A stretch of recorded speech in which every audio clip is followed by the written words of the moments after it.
Go for it, Ed. Okay, so when you meet someone new, how often is this both your first question and their first question, or a variation of this, like, what do you do for a living, or where do you work?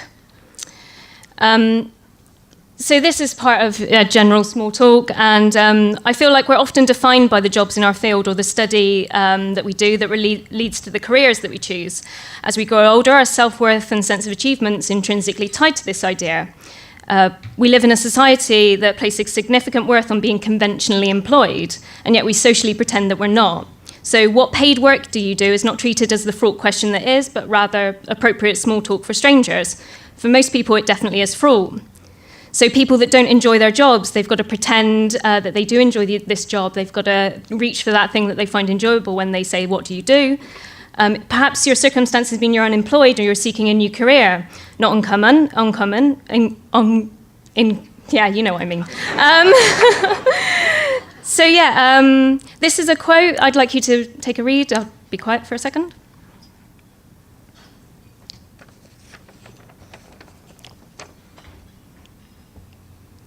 So I'm very interested in ableism issues. I feel like equality here, whilst always a tricky thing to navigate, is about using the same language with everyone, regardless of visible or non-visible ability.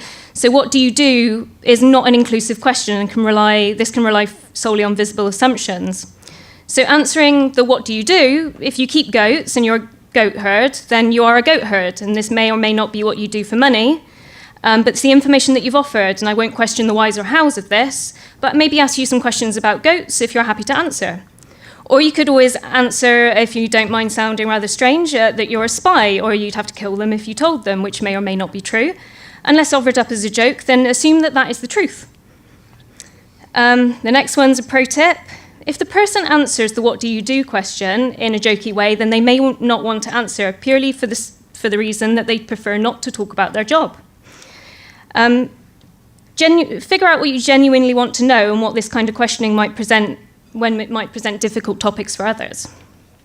You're all human beings and your lives have value beyond what your do is. Don't blow your brains out live on TV because you've subscribed to one role in your life. The culture around small talk rarely gets us to a place where we can genuinely know a person. These lines of questioning kind of skirt around edges of our cores. We're often too timid to expose ourselves so that we can fit in this social environment. We also tailor ourselves to hide away these potential inconsistencies of our path. It's expected of us to admit some truths when in writing or in conversation, kind of governing away from presenting ourselves who we are and trying to fit ourselves into boxes. So I completed an education course kind of related to, but not specific to my current career. Yet my experience is no less valid than a well-worn path. Confronted then with a series of questions that further unpick my path. It's not necessarily helpful for you to get to know who I actually am. We also lend credibility to these kind of conventional paths at the risk of isolating those who are on more unconventional journeys. This is when we can get stuck in loops, leading from the do question to the study question to the from question, semi-conscious of the fact that we're picking up on these inconsistencies, when we could be asking completely different questions, absent of any inconsistency. All that being said, if you are defined by or want to be defined by your work, go for it. Remember your meaning outside of your job, though, perhaps.